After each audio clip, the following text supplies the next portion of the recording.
understand any better if somebody specified the class of well-formed formulas, and furthermore, nobody knows how to do it. Furthermore, every working linguist, here get back to Luigi's point, every working linguist knows, at least on one side of his brain, that it doesn't make any sense, because working linguists are typically working in areas of relative judgment. Like most productive work has to do with things like the differences between subjacent deviations and ECP deviations, two kinds of deviations. That's, what's going to be useful evidence. It's never known in advance. It's usually something very exotic, not what's in front of you. And that evidence turns out, for theoretical reasons, to be extremely illuminating. Or it takes the study of parasitic gaps, certain kind of constructions, which are very odd. When you tell them to people, they kind of cringe, although they interpret them in very special ways. Now, the ways to interpret them are extremely illuminating. In fact, precisely because they're very odd. They're very odd because nobody ever hears them. So any way they're interpreting is something that's coming out of their mind. So they happen to be very interesting, but they're all deviant. Well, are they well-formed or aren't they well-formed? Well, it's a stupid question. They have exactly the status they have. The status they have is deviant in this respect.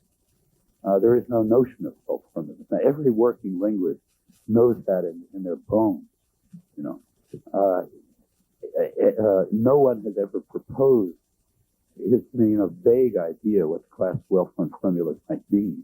There's no gap in linguistic theory that is asking to be filled by this concept. In other words, the concept has all the earmarks of being totally absurd, yet there's a huge literature based on it and claiming that there are all sorts of problems because weak generative capacity is too large, or quantity-type indeterminacy problems, and so on.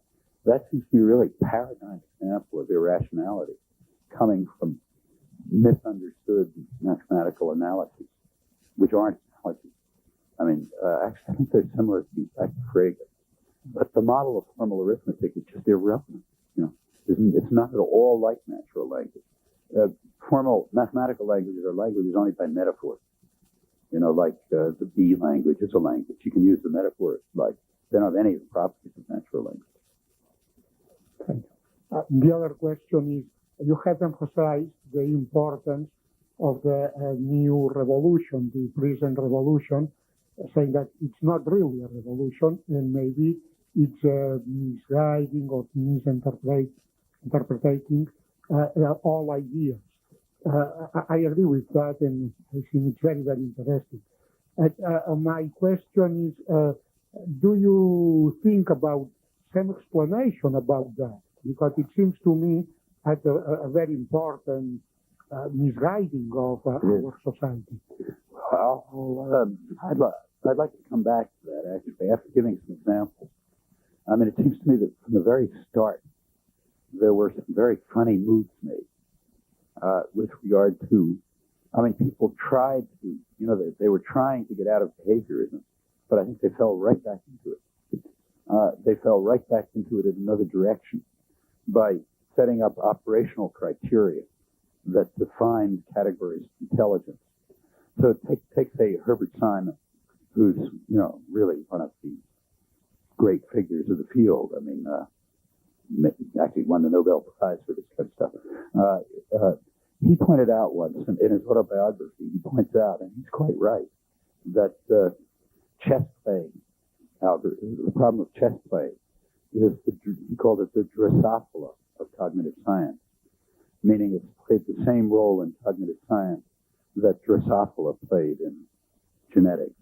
It's the core problem around which everything revolves. You wanted to solve the problem of Drosophila, that led to genetics. You wanted to solve the problem of chess playing, that led to cognitive science. And he's kind of right about that. People take it very seriously. And there's a lot of work on it, a lot of money goes into it, and so on. Back in the 50s, when this stuff got started, my view was, and I still hold this view, this is total nonsense. Total and absolute nonsense. It doesn't make the slightest bit of difference whether you can get an algorithm that'll defeat Kasparov or whoever it was in those days. The only purpose in working on this topic is if you want to take the fun out of playing chess. It's about as interesting as trying to show that you can build a bulldozer that'll dig a hole faster than a person. And probably you can. But it's going to tell you anything. It's not going to tell you anything about human beings. And for reasons that every natural scientist knows. I mean, it has to do with the nature of simulation. You know, you don't do simulation in order to try to beat the original. You do simulation in order to try to learn something about the original. Okay? So, like, if somebody came along and said, the way to study human physical capacity is to build bulldozers, because they can dig holes faster than people can, that would be a joke. I mean, there would be a point in studying, you know, digging machines, for scientists at least, if it was going to teach you something about how humans dig. You just want to dig faster. Engineering problems, nothing to do with sciences. A chess playing program would be interesting if it would tell you something about how people play chess. Actually, in my opinion, even that wouldn't be interesting. And the reason is that how people play chess is not an interesting problem. Now, interesting is a funny notion. You know, what is it of interest for the sciences is something something's interesting for the sciences if it's on the borders of current understanding. If it's way out away from the borders of current understanding, it's not interesting. It doesn't matter what's going on. Now, chess playing is not on the borders of current understanding. I mean, you know, it comes in fact, the reason chess is a game is because people are no good at it. If everybody was good at it, it wouldn't be a game. The things we're good at are things like talking.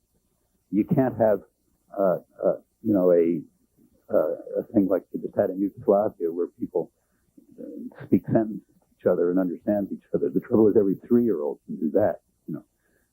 So you make up this, in fact, games and sports altogether are designed to be things that people are no good at all, you know. So therefore abilities separate, scatter, and only freaks can do it, like pole vaulting. I mean, they don't have a walking, you know, you don't have a walking. You see people can walk from here to there in the Olympics, but you do see if they can pole vault, because it's some totally insane activity that nobody is any good at, and therefore abilities scatter, and only certain people can do it. In fact, only pretty freaky people can do it. So you can have sports and competitions and so on. Well, chess is like that. It's a game because we're absolutely no good at it. It's probably around the outer edges of the problem space. Now, it's not a mystery, or we'd be in real trouble, but it's not central to the problem space, and therefore it's a game. So therefore, yeah, and it doesn't make sense. Like if you were studying human physiology, and somebody said, "Look, I want to study pole vaulting." What people actually study is how I reach over here and pick up that glass. That's unsolved. You know? Like how to build a robot arm that'll duplicate what I do with, you know, tied to a visual system that'll do what I do when I pick up that glass. That's an interesting problem because it's around the borders of understanding. But if someone were to come along and say, I want to study pole vaulting, people would laugh. You know? It's not worth studying. We don't even know how you can reach and pick up a glass. So who cares about pole vaulting? And the same is true of chess. I mean, it's so far from what we understand that it's nothing worth studying. But if for some crazy reason, I think it's crazy, somebody wanted to study it, then they would only be interested in chess playing algorithms if in fact it taught you something about how people play chess. But it was obvious in the 1950s that that's not where it was going to go. The chess playing algorithms that were going to win the prizes were those that used the capacities of computers, which are completely different than humans. They use rapid search, for example. So the guys who win the prizes now are people who explore some search space, you know, at very super speeds down to 10 moves, you know. Well, a human being can begin to do that. And not begin. Humans do it in a totally different way, however it is. So, you know, winning the chess championship, like what gets money in the articles in the science magazines, is like building a bigger bulldozer. And if that's the Drosophila for cognitive science, it really tells you that cognitive science is way off on the wrong track. And it starts from the very beginning. And I think it's because of the kind of behavior, lingering behaviorism, which showed up as the idea that intelligence is whatever satisfies a certain operational criterion. And if the operational criterion is playing a decent game against a grandmaster, we study that. But the natural sciences have nothing like that. In the natural sciences, there are no operational criteria. Like nobody sets up an operational criterion for something being a liquid, like feels wet or something like that. I mean, you can set up any operational criterion you like. There are times it doesn't. They don't mean anything. You're interested in looking at, trying to discover those phenomena that lead you to understanding. Now, it's interesting that when you go back to the 17th and 18th century, the simulation that was done then was scientific. So when Vaucanson constructed a duck that was digesting, he wasn't trying to fool people into thinking it was a duck. He was trying to learn something about digestion. In fact, he purposely made it transparent for that reason. That's quite different than modern cognitive science and the modern concept of simulation, which is basically an effort to fool people, see if a machine can fool people.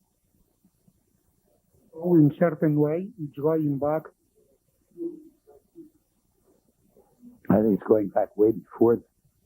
I mean, it's going back to some primitive period that the Cartesian revolution escaped. Because already in the 17th and 18th century, the concept of simulation was understood the way it's understood in the modern sciences. The guys who were constructing these automata were not trying to fool people into thinking it was a person or a duck or something.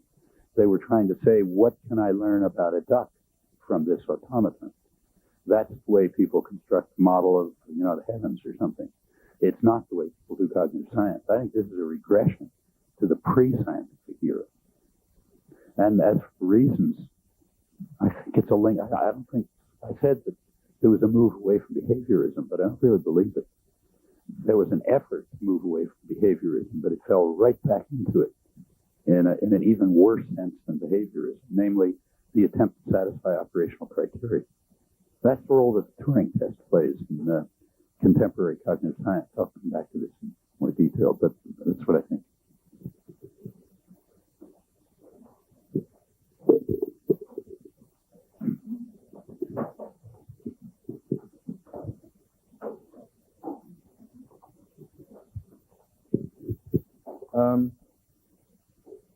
You briefly mentioned indeterminism in physics, and you also mentioned Priestley in relation to the brain secreting something. You mentioned Priestley. You also mentioned.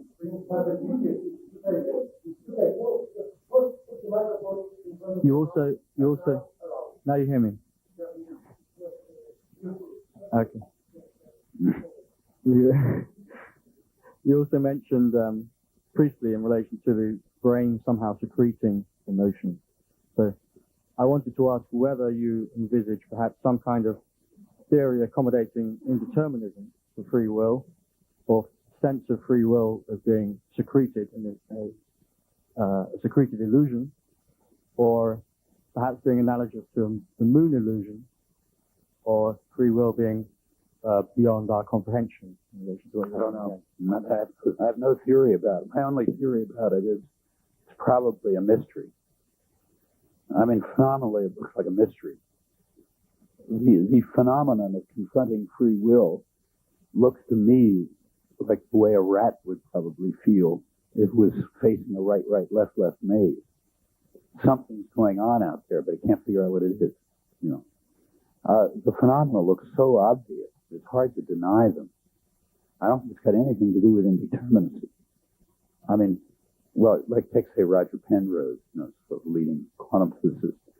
He argues that quantum physics is wrong, hasn't really, is a tentative, temporary theory, hasn't quite reached the truth. And when it reaches the truth, it'll explain the mind. Well, I don't know. I'm not enough of a scientist to judge what he's saying, but I don't see any reason to believe that. It doesn't seem to be getting us anywhere near the question. Quantum indeterminacy seems to have totally different properties. It's no more relevant than classical determinacy. As for Priestley, he was just making a common sense, I think he was making a common sense observation. He was saying, look, since there's no matter around anymore, because Newton got rid of it, things like the power of attraction and repulsion, which we don't understand in his day, and electricity and magnetism, which we don't understand, and human thought, which we don't understand, are just properties of organized matter. And we've got to try to understand them in parallel ways. As to how to understand them, it's the kind of thing that you never know until you've done it. It doesn't make much sense speculating about how it'll work out. The only thing that's worth speculating about, I think, is whether some of these questions are in the mystery space for humans, which they might be. And about that, we could conceivably learn something. They do have that feel. And in fact, I think Colin McGinn is basically correct in saying that most philosophical problems have that feel.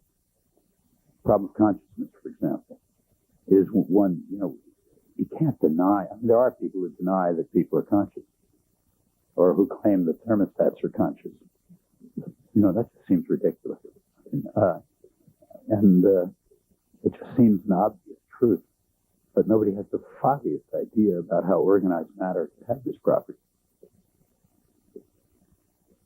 There are lots of bad books about the subject which claim to solve it. But if you look at them, they haven't done anything that's restated the problem.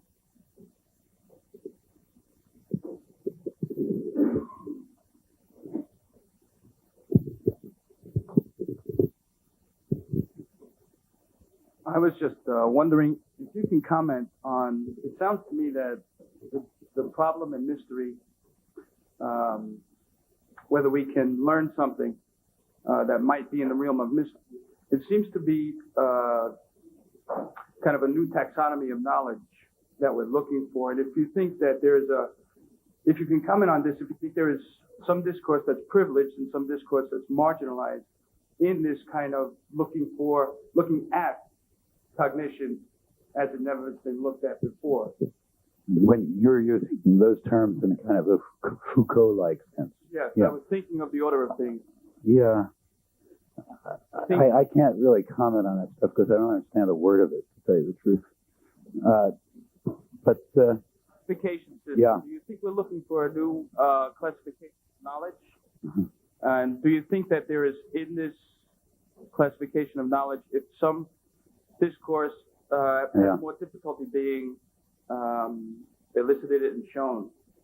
Well, let me start with a personal confession of inadequacy. When I read anything that starts with post-structuralism, postmodernism, post-anything else, my eyes glaze over. I don't understand it, when I say I don't understand it, I mean, not that I don't get some kind of a feeling from it, I first get a kind of a feel of what Foucault's talking about, and often not even that, but I have no cognitive understanding of it.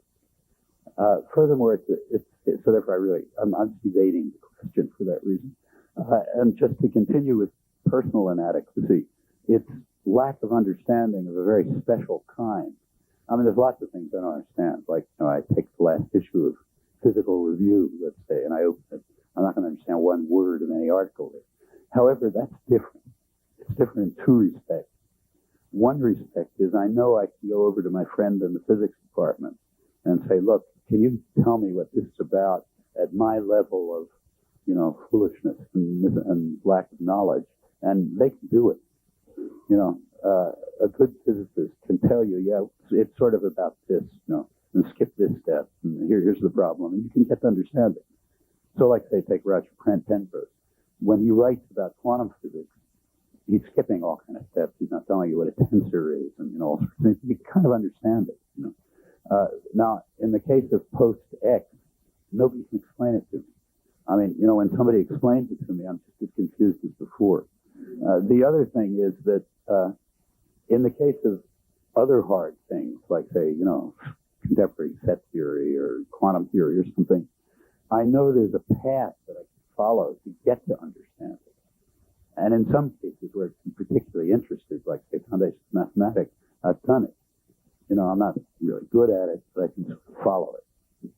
And in this case, I wouldn't even know how to start. I look at pages and it's just, I can look at it forever and I never make any progress. And nobody can help me. So it's a different kind of lack of understanding. And therefore, I'm sort of off in outer space as far as the stuff is concerned. I don't, and hence that's why I'm evading the question. I mean, not only do I not comprehend it, I don't know how to go about comprehending it. Well, if Some people seem to, but maybe there's a genetic difference or something. if I can ask in a different way. Maybe it's like perhaps. tone, could be kind of like being tone deaf. You know, Like- if you're tone deaf, certain things you just can't hear. I can't hear this stuff. No, if I can just ask in a different way, do you feel that cognitive, the study of cognition, as you've been describing it, is another paradigm shift in the way we look at knowledge? Well, I mentioned before that Tom Kuhn is an old friend of mine, and one thing we've disagreed about over the years is about paradigm shifts. I mean, in my opinion, there's about two of them in all of intellectual history. I mean, there was, the Galilean-Newtonian revolution. There was quantum theory, and I don't know, maybe I don't even think evolutionary theory counts. It's too simple. Maybe there are others, but if so, I don't see them. I mean, people talk about paradigm shifts all the time. I remember not long ago reading an article about this by a linguist. Guy was in Berlin, I forget. He was writing kind of a history of modern linguistics, and there was a paradigm shift about every 3 weeks. But I don't see any. I mean, the shifts are so small, that it's really kind of reconstructing old ideas and understanding them a little better, maybe with new technical understanding or something or other. So it seems to me the terms like paradigm shift are kind of too inflated for the sort of thing that most of us do. It's all what Kuhn would call normal science. He doesn't agree with it, I should say. And, you got to take it seriously. He invented the story. But it's a question of where what orders of magnitude seem to you to be important. And people just have different judgments about this. Well, let me mention Penrose again, which is interesting. He divides theories into 3 types, what he calls superb, useful, and tentative. And his level is so inflated that thermodynamics doesn't make it beyond useful, and contemporary particle theory doesn't even make it to useful. Okay, well, if those are your standards, then we're somewhere else, in some other world. But all the talk about, the fact of the matter is, there has been only, I think, a few real changes in the way people have looked at things, and those really are paradigm shifts.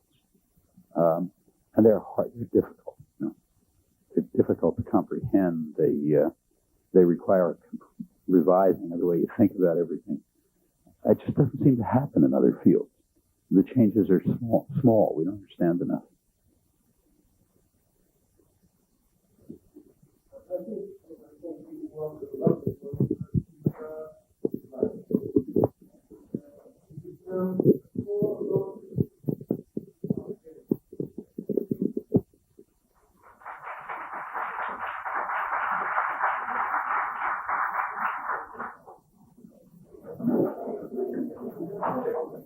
If there's any improvement this time.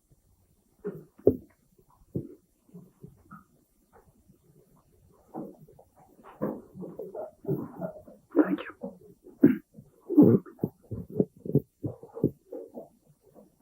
Well, I suggested this morning that in a post-Newtonian world, we are left with no notion of matter or body or physical, hence no notion of physicalism, no notion of physicalist reductionism, no notion of eliminative materialism in the sense of many cognitive scientists.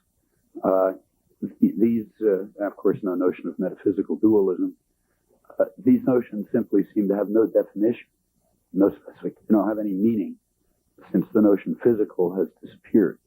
And again, the notion physical disappeared because Newton demonstrated that physical has ghostly qualities, if you like, all the way down to the simplest phenomenon. In my opinion, that either this is true or it's not true. If it's not true, I'd like to see a reason why. if it is true, I think it is, it's taken much less seriously than it should be. Because if it is true, it's extremely hard to translate an enormous amount of the discussion in philosophy of mind in a way which makes it into something that makes any sense. It just doesn't seem to mean anything because there doesn't seem to be any topic. There would be a topic only if the notion physical were in some manner characterized, and that no one's tried to do. And they haven't tried to do it mainly because it can't be done. The physical is just whatever we come to understand more or less. That's the physical. There is no other, there isn't, or else what is actually there, if you want to take a realist position, it's whatever's there. And there's no question of reducing anything to that. Everything's just part of that. Well, with metaphysical dualism now unstatable, and recall that metaphysical dualism could be, and I think in the Cartesian version was, a naturalistic position, something that comes out of the inquiry in the scientific style. With metaphysical dualism now unstatable, is there any alternative to naturalism? Is there any kind of dualism that one can put forth? And in fact, there is only one kind. It's kind of a methodological or epistemological dualism that says we're not allowed to understand, to study human beings in the way in which we study everything else, or at least we're not allowed to study, keeping to the same metaphor, human beings above the neck, the mental, in the manner in which we study anything else. Now, as distinct from metaphysical dualism, that appears to be a totally irrational position. It doesn't have any saving graces. Unless somebody gives a reason for it, it seems that it should just be dismissed. Nevertheless, as I mentioned, I think it's a very pervasive position, and I'll try to illustrate in the next day or so how pervasive it is. In my own opinion, it's not only pervasive, it's all-inclusive. That is just about everything in the field, referring now to the considered parts of the field, not the actual research, but the thinking about them. Falls under irrational methodological or epistemological dualism in this sense. Well, I'll give some examples in a moment, but first let me, for concreteness more or less, spell out what I think a naturalistic program would lead to. I could use any area, but there's only one area of the mental where there's real progress, namely language. And let me sketch out what it would lead to, I think, in the case of language. I'm not going to try to give any evidence or any reasons, come back to that later, but just to give an indication of what I think one finds. Well, it seems to you that what, in the case of language, what one finds is that what's involved in human language is the human brain, not the foot. You cut off a person's foot, they have no trouble speaking, but if you cut out the brain, they have trouble speaking. So to start with, it seems to be localized to the brain. Furthermore, it seems to be in certain parts of the brain. Now, it doesn't necessarily mean an area that you can cut out, but although even that's partially true, but certain subsystems of the brain seem to be specifically dedicated to language. So let's just give them a name and call them the language faculty. So that's whatever subsystem of the brain is dedicated to the storing and the use of language. When we look more closely at the language faculty, we find two kinds of systems. There's one which we call cognitive system, and there's another actual class which we can call performance systems. I'll come back to spelling out more later.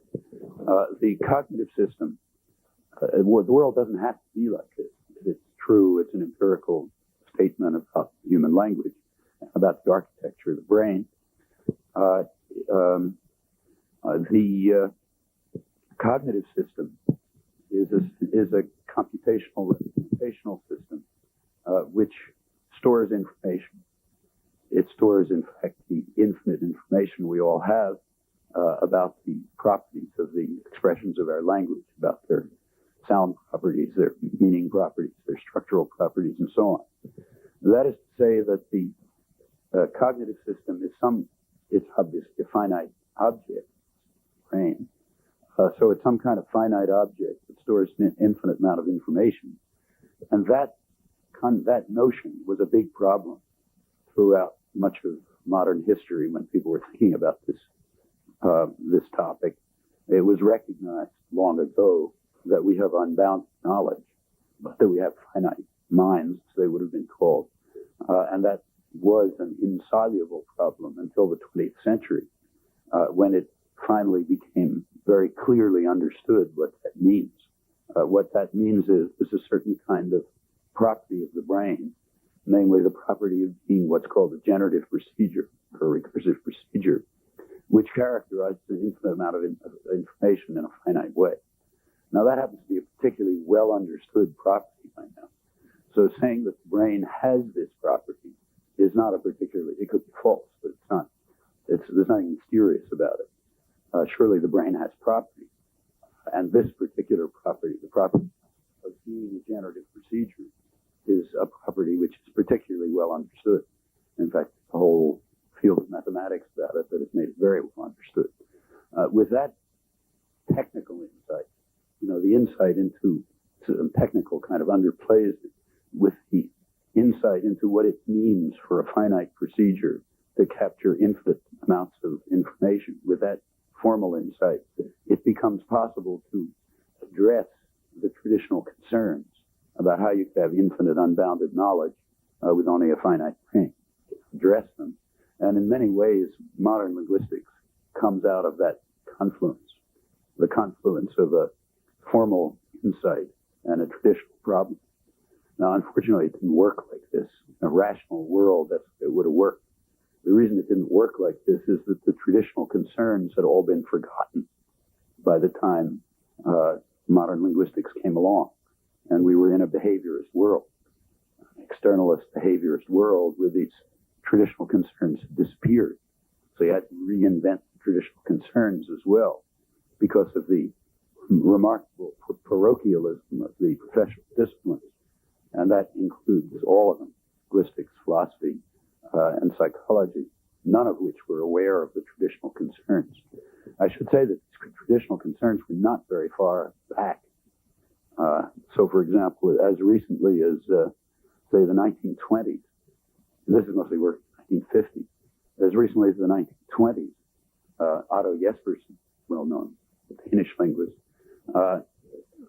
coming now at the tail end of a several century-old tradition, wrote that the goal of linguistics, the goal of the study of language, is to characterize what he called the notion of structure that people have in their minds that guides them to form and understand arbitrary expressions, including what he called free expressions, meaning ones that they'd never heard before and that had never been produced before, and so on. Well, that's the right idea, and it goes back a couple hundred years. But when I was a student back in the 1940s, nobody would read Jespersen.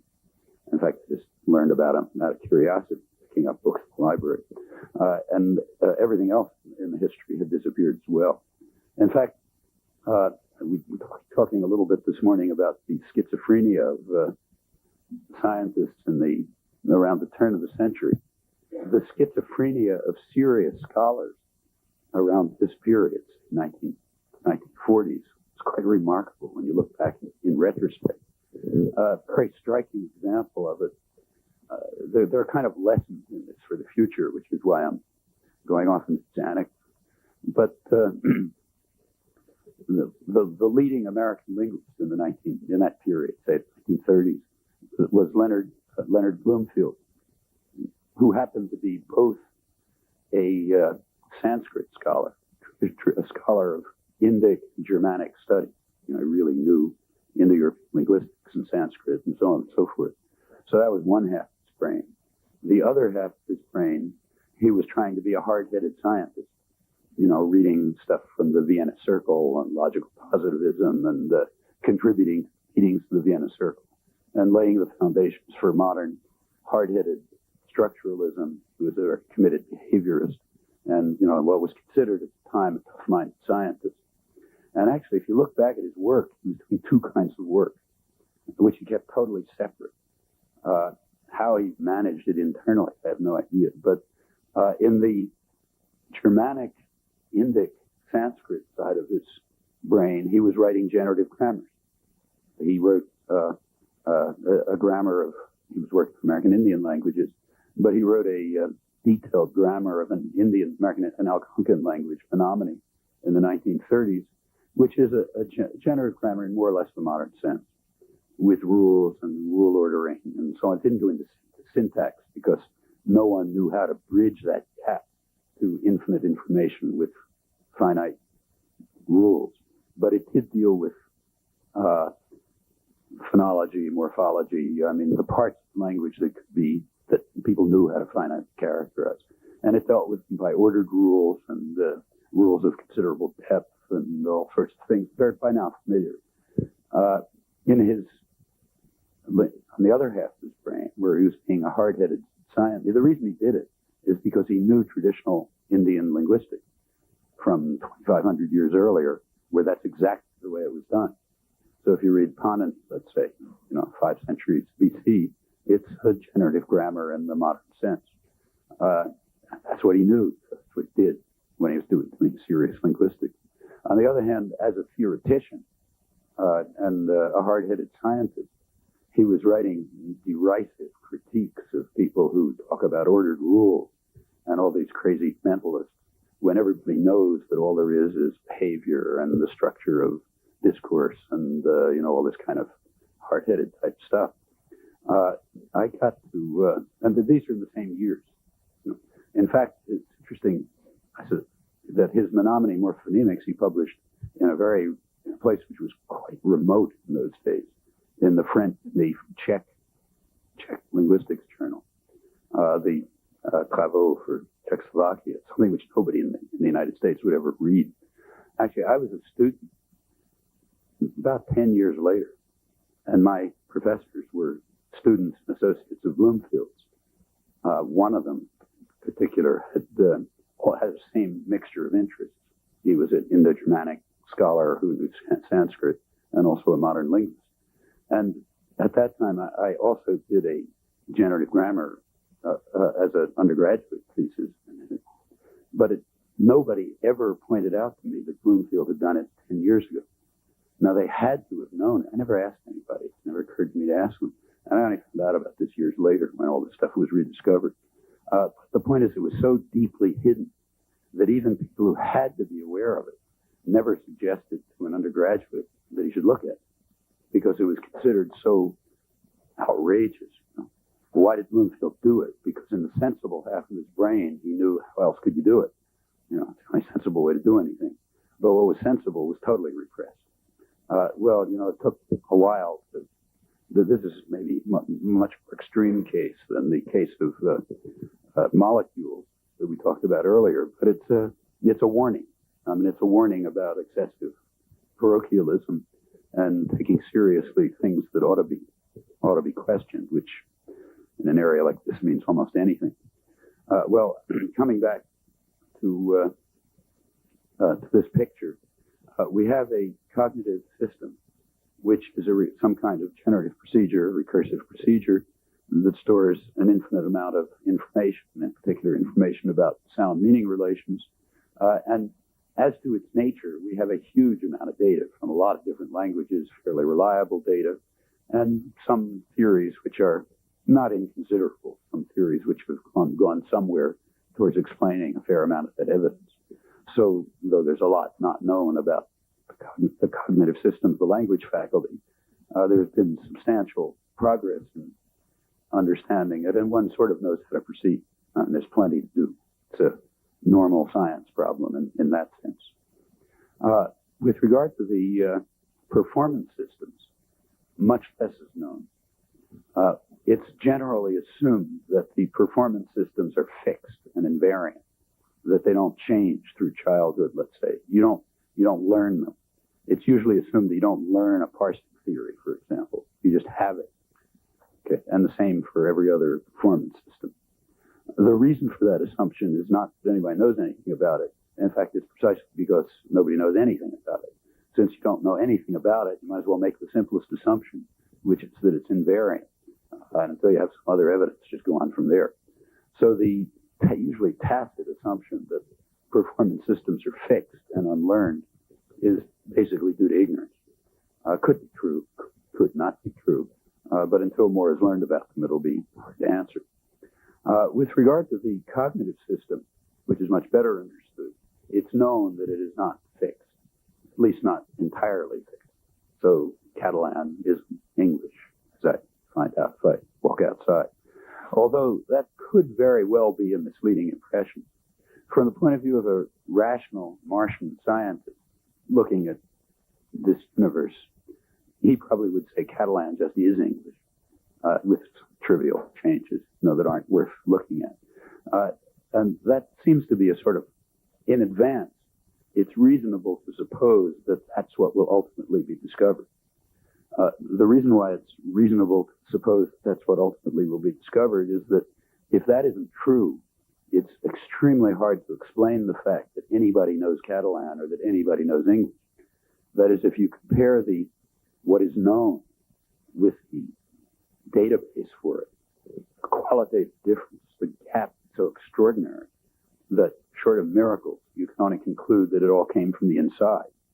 But if it all came from the inside, and it's obvious we're not genetically designed to speak English or Catalan, then it's just got to be the same language with minor variations. And in fact, one of the intellectual challenges of the field is to demonstrate what you sort of know in advance has to be true, that there really is only one language, and that the differences between them must be very peripheral and must be located in those parts of the system that are very for which there is direct data. So about phonetics, there's a fair amount of data. You hear it. So those that vary a little bit. But most of the computational part of the system you have no evidence about, and therefore it almost has to be unique. Current theories, which I'll hope to be able to get to later, do in fact propose that there really is only one computational system for language, and that the differences are located completely outside the computational system. That's far from having been proven, but it's what ought to be true. And you can now kind of postulate it without absurdity, not proving it, but postulate it without absurdity, and that you know enough so you can see how it could be true. And assuming that it's true helps explain a lot of things. Well, that's getting ahead of the game. In any event, the cognitive system does undergo some changes, but probably limited changes. It starts in some kind of initial state, and it goes through a series of states, and it ultimately stabilizes. Apparently, there's what's called a critical period for this. It's not certain, but there seems to be a critical period. There's mounting evidence, meaning that it has to take place during some period of physical development, probably pre-puberty. It seems that if it takes changes that take place later seem much more peripheral to the system. But the major fixing of the system seems to be extremely early.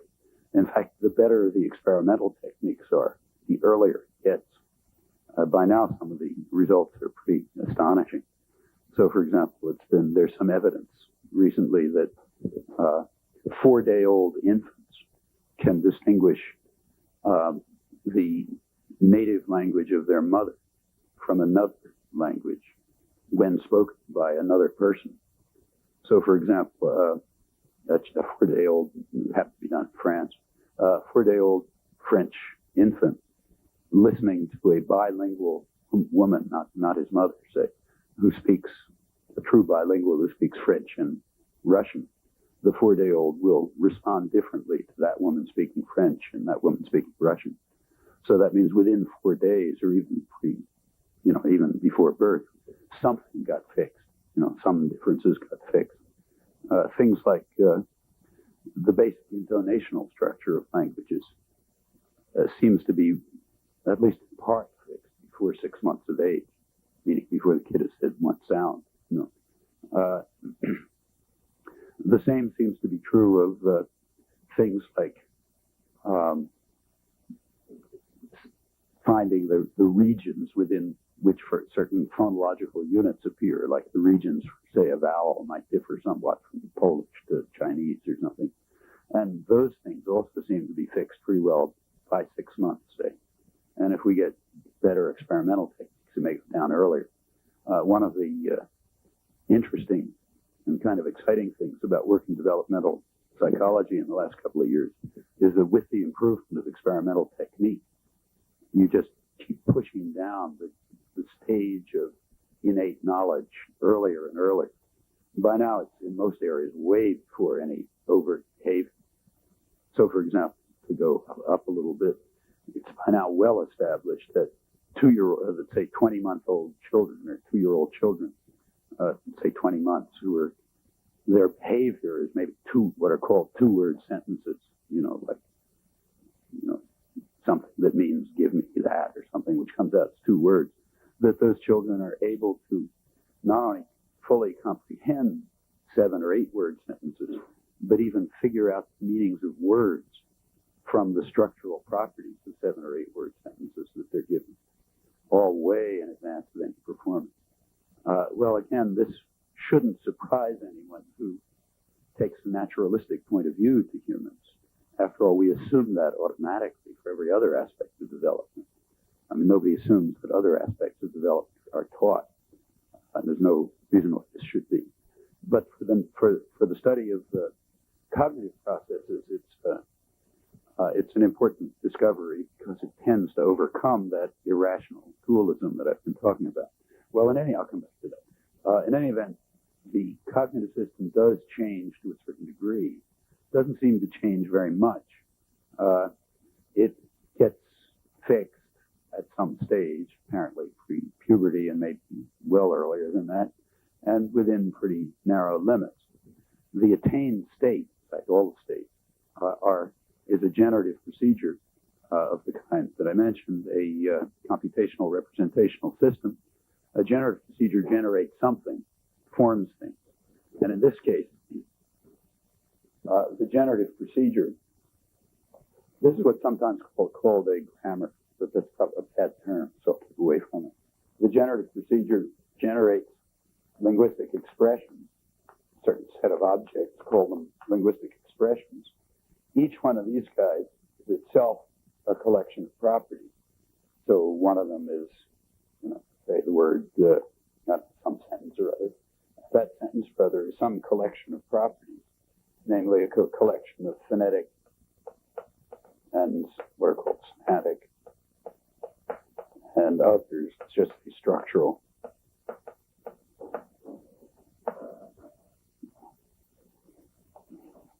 Got too many braces here.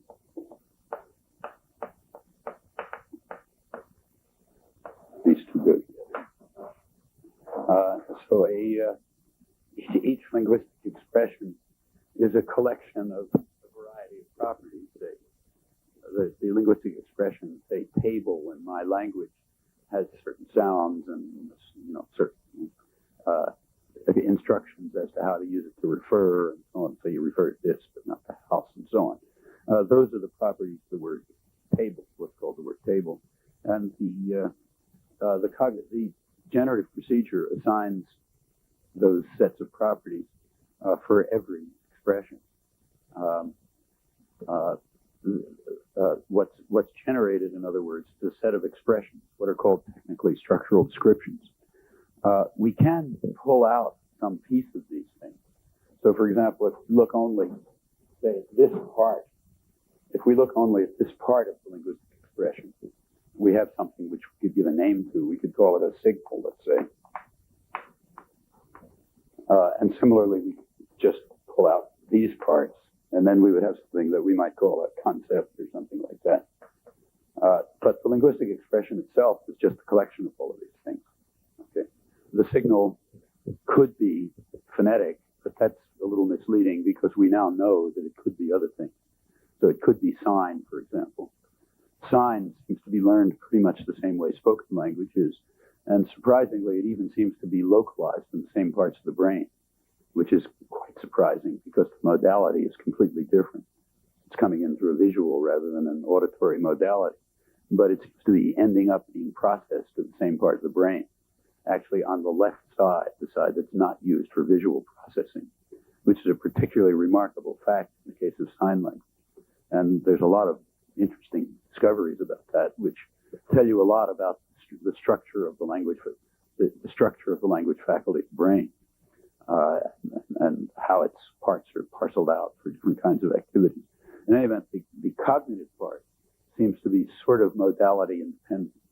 It doesn't seem to matter whether the input to it, the signal that's coming in, is coming through the eye or through the ear, as long as it's of the right type. And that means that the notion's phonetic part of the linguistic expression has to be understood somewhat more abstractly as whatever part gives instructions to the articulate, the production and perceptive system. Okay, the normal case is articulatory, but it's now known that's the only case. How many others there are, no suppose. You don't do experiments on these things. You look at what's around. That Marshman I was talking about might do experiments and could learn a lot, but for ethical, since we've the linguistic expression then is a collection of those things. It has manifestations. Signals are manifestations. In a much more general sense, you could say speech acts, like the act of referring to something or asking about something or whatever. Speech acts are also manifestations of linguistic expressions, where if you think of a linguistic expression as a set of instructions to performance systems, if you look just at the instructions, say, for the articulatory system, you'll end up with the signal will be. If you look at a broader set of instructions to other performance systems, you will get an act, an act that a person performs, like the act of referring to this object, the word table, which is something I could do. That act is another manifestation of the linguistic expression, where the instructions have been used by other performance systems. That's the basic picture. Now, here we have to begin being a bit careful. It's common in ordinary discourse, or sort of unreflective talk about language, to say things like, this word has changed its meaning in the last 100 years, or it's changed its sound in the last 100 years. It used to be pronounced this way, now it's pronounced that way, and it used to mean this, and now it means that. Strictly speaking, that's meaning. The word is just the collection of its properties, and if the properties change, it's a different word. I mean, it's as if you sort of picked some mountain, say Mount Tanagu, that's around here somewhere, and you said, is it the same mountain after an avalanche? Well, that's a matter of decision, not fact. Same mountain, if you want to call it the same mountain. Is it the same mountain after one grain of dust has moved? Well, again, that's a matter of decision. There's no answer to that question. It's a question of if you want it within a certain range of human interest, yes. Within another range of interest, no. Similarly, if I say that, but there's no absolute answer to the question, that means that there's no real meaning. There's no absolute meaning to the notion. The word changed sound or the word changed meaning.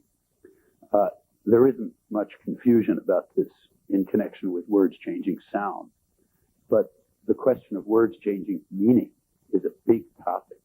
An awful lot of modern philosophy is concerned with how words get meanings fixed. That's no more significant than the question of how words get their sound fixed, which is not considered a big problem, because we're less confused about sound than we are about meaning for some reason. But it's basically the same question. The only question is how the collection of features gets combined, and that's neutral as between sound and meaning. And to say that the words changed meaning, or this way of fixing their meaning or something, is really not to ask a very serious question. Similarly, when you ask whether a word means the same thing for me as it does for you, or whether it sounds the same for me as it sounds to you, that doesn't strictly speaking mean anything, because it's not the same word for you and for me. It's like asking, do you look like me? Do we look alike? Well, there's no absolute answer to that. Relative to a certain set of interests, you might say that Luigi and I look alike, as compared with maybe somebody from Africa or something. But relative to another set of interests, we don't look alike. But there's no true answer to that question. You take two people and you say, do they look alike? There's no true answer. It's an answer that's relative to all kinds of human interests and concerns. And the same is the case when you ask whether two people have the same word or the same expression or speak the same language or whatever. It's all a question of whether it's like asking, do they look alike? There's nothing very profound about this, but it's worth keeping in mind because I think it's constantly forgotten. Again, I'll come back to cases where it's forgotten.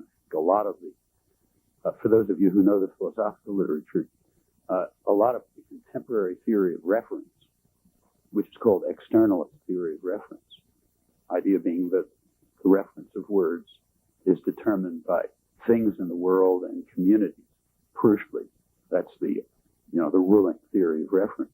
I think an awful lot of that is based on this confusion and disappears as soon as this confusion is eliminated. I'll come back to that, but that's the reason I'm bringing it up now. Before bringing it up, let me just, before going to the applications, let me just repeat what should be obvious, that a word or a phrase or a sentence or a text or whatever, it's a collection of properties.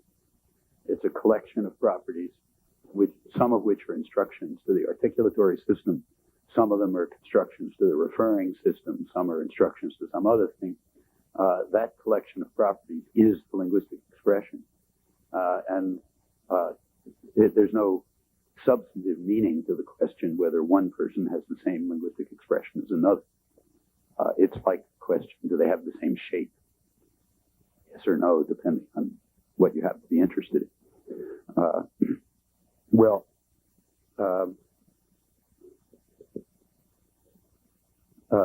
Suppose that the cognitive system, as mentioned, does pass through a sequence of states and hits a sort of stable state. We'll assume that the performance systems don't, though mainly out of ignorance. Suppose the cognitive system reaches the state, let's call it L. That's the state that the cognitive system reaches, and that's where it sort of stabilizes some usually early stage of life, maybe necessarily early stage of life, and after that it undergoes only peripheral changes, like maybe learning new vocabulary items, which we forget about. In that case, if the cognitive system has stabilized in the state L, we'll say that, let's say it's Peter's cognitive system. So we have somebody over here named Peter. We'll say if Peter's cognitive system stabilizes in the state L, we'll say that Peter knows or speaks or has the language L. That's what it means to say that somebody speaks a language or knows a language or has language, to put it in more neutral terminology. So to say that I have some special variety of that crazy mass thing they're called English is to say that my cognitive state stabilized in that particular system when I was, 10 years old or something. I'll come back to sharpening that up for a moment. But as a first approximation, that's what it means to say that somebody has a language. The language, then, is just the state that the cognitive system reaches. That's all it is.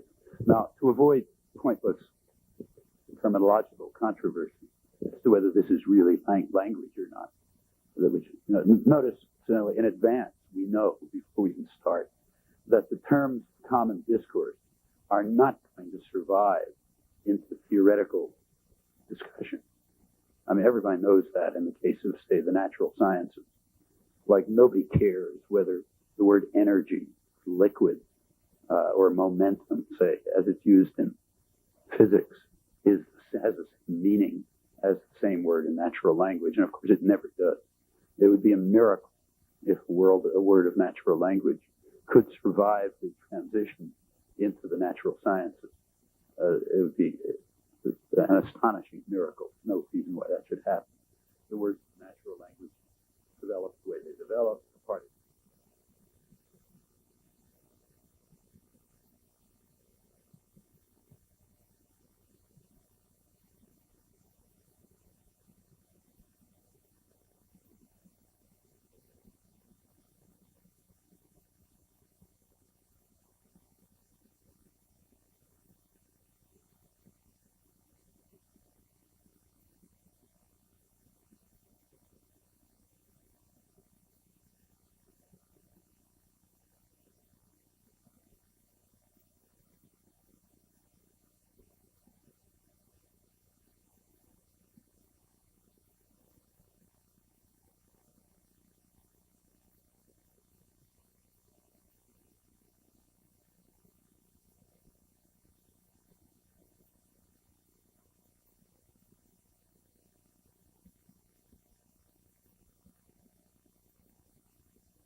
In fact, what Newton showed is, contrary to everyone's expectations, including his, you had a ghost all the way down.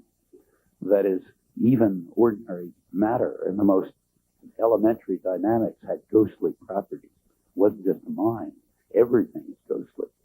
So Newton showed that contact mechanics amazingly just didn't work. It was true that you could influence things at a distance. Now Newton, the scientists of the day, including Newton incidentally, thought that this was absurd. Newton himself called universal gravitation an occult property. He said anyone with any brains at all can see that it's inconceivable that something can influence something that it's not in direct contact with. Yet we seem to have to assume that.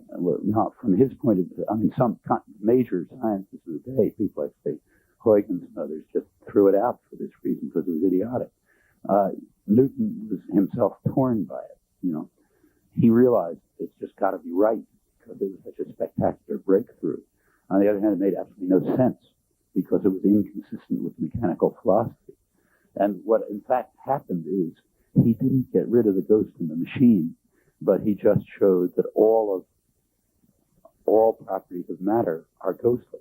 It's all a ghost. It's all unintelligible, all the way down to terrestrial motion and planetary motion, which is a big problem and remains a big problem. And it led to a totally new way of looking at science. This has been pointed out repeatedly. And Bernard Cohen, who's maybe the major Newton scholar, points out, I'll just quote his version of it. He said, by entering into this paradoxical world, he said Newton set forth a new view of science in which the goal is to find the best theoretical explanation, irrespective of any intuitive notion we may have of ultimate explanation. The point is there is the ghost in the machine, and that's just the way the machines are. They're ghostly. Can't do anything about it. The mechanical philosophy appears to be wrong. Although it's self-evidently true, it just seems to be wrong. From this point on, we must, find his quote, we must be satisfied with universal gravitation. Let's call it UG for short. I'll come back to that. We must be satisfied with UG and that it exists, even if we cannot explain it in terms of the self-evident mechanical philosophy. That's just where we are. Science means accepting UG if you have evidence for it, and it provides you with an intelligible scientific theory, even if there's no way of accounting for it in terms of what's self-evident, namely the mechanical philosophy, which you just have to admit is wrong, even though it's self-evidently true. From this point on, people's intuition about what must be true become irrelevant. It's become irrelevant. So if the way to deal with universal gravitation is through curved space-time, okay. If the way to deal with the universe is through weird quantum mechanical effects, too bad for intuition. If the world really it's made up of infinite one-dimensional strings in 10-dimensional space, okay, got to stuck with that. Time has a beginning, fine, time has a beginning. Whatever lunatic idea people come up with tomorrow has to be evaluated in its own merits. Does it yield insight and understanding? Does it help us come to terms with the nature of the world? If it does, it satisfies conditions for rational inquiry, irrespective of our intuitions. The Newtonian revolution, in fact, even earlier, the Galilean revolution, I think that's its essential content. It's kind of general content. It's sort of that. From then on, you're off on a totally new path. That's why it's really the one real scientific revolution in human history. It just set inquiry off on an entirely new path, and that's where we are. We have no other criteria. Common sense criteria are irrelevant. Now, we can't get out of our skin. I mean, you go out in the evening and you see the sun set, and no matter what you know, you still see the sun set. And when you see the moon near the horizon, it's just bigger than when you see it up there. You can't not see the moon illusion. So we see the world in terms of the way we are. Can't help it. Just like we intuitively feel that mechanical philosophy must be true, because how could it not be? But we have come to recognize that the way we see the world is just another fact to be explained about the world. So if we see the sun set and we see the moon illusion and we believe in the mechanical philosophy, no matter how much we try not to, that's just a fact about the world. In fact, it's a fact about a very special part of the world, namely the human mind brain and the way in which it acts and conceptualizes and constructs and so on, and we'd like to come to understand that. And in order to do it, we have to make a kind of an intellectual wrench. We have to take ourselves out of our skins and look back at ourselves kind of reflexively as part of the world. And that's hard, but that's what it means to take to study human beings naturalistically. So that's the move one has to make, to study human beings naturalistically. And then the way we look at things in common sense no longer provides a criterion for intelligible explanation, but rather it's just a phenomenon to be explained.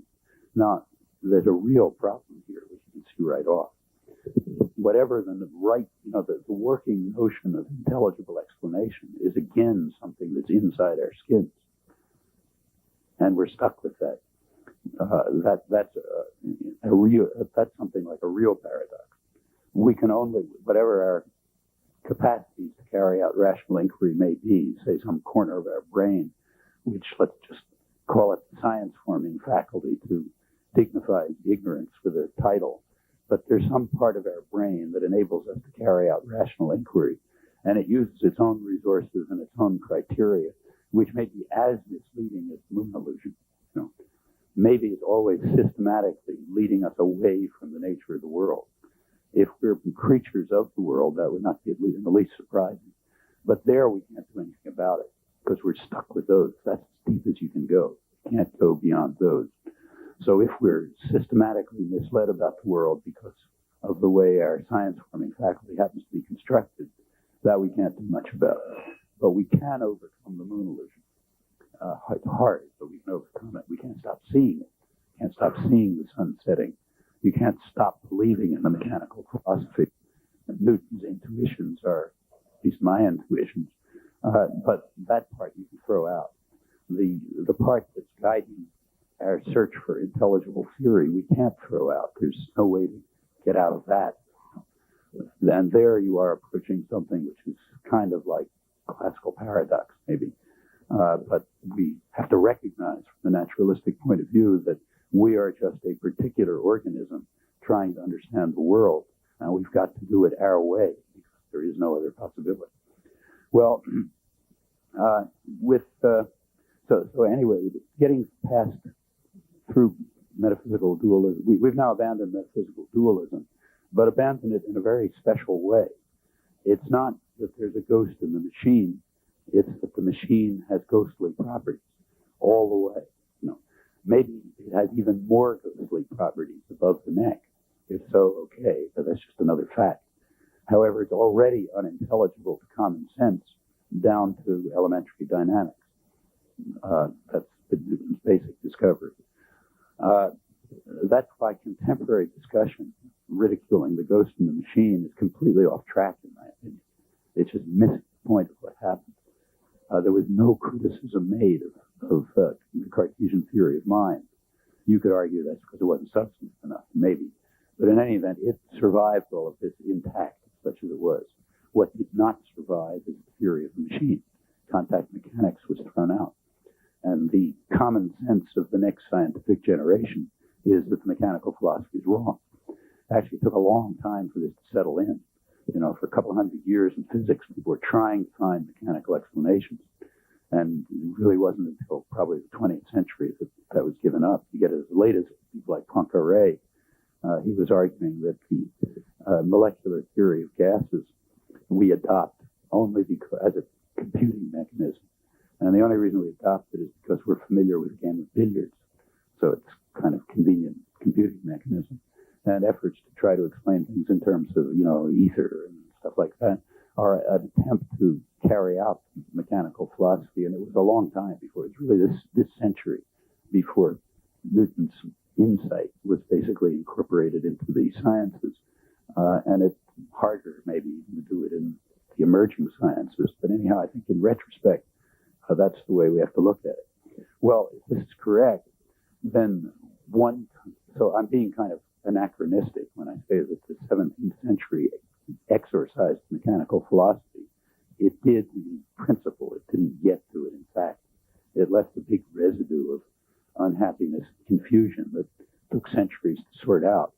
But looking back, it seems fair to say, abstractly speaking, that Newton exorcised the machine. He got rid of the mechanical philosophy. Footnote, it's an anachronism to say it that way, but I think an accurate historical reconstruction. And I'll continue with historical reconstruction. Well, one consequence of eliminating the machine is that we've gotten rid of any notion of body or physical or material. There no longer is any notion of the material world. Remember, Descartes could be a dualist because he had a notion of body. Body is not a very clear notion, but at least a general notion. Body is defined by the mechanical philosophy, by contact mechanics. That's body. Okay. Now, Newton showed that's not the way body works. So therefore, we have no conception of body. In fact, it's just a world, whatever it is. If the world has mental properties, it's part of the world. But there is no notion of body. Unless somebody comes up with a new notion, and nobody's ever done that, unless somebody comes up with a new notion of the physical, talk about physicalism or materialism or eliminative materialism or the mind-body problem and so on, just seems to be meaningless. Now, if this is correct, something very curious has happened because people are talking about it all the time. There's all kind of stuff right up to the present about the mind-body problem. And there are theories in the cognitive sciences, say the church ones, called eliminative materialism, which says we shouldn't study the mind, we should just study the material world. And there's a lot of questions about physicalist reductionism. Can we reduce things to physical terms? In fact, this is universal philosophy in these areas. But I don't understand it. Maybe nobody can explain it. It seems that once we have lost the notion of physical, none of this discussion is even meaningful. It doesn't mean anything. You can't have a problem of reducing things to the material if there's no notion of material. And there is no notion of material. What is it? I mean, somebody could say, well, it's what they teach over in the physics department. But the people in the physics department will tell you that's not true because they expect 2 years from now to be teaching something else, at least if the subject's still alive. So that can't be true. And there is no other notion. All we have is the world with whatever properties it has. There's no notion of material world or physical world.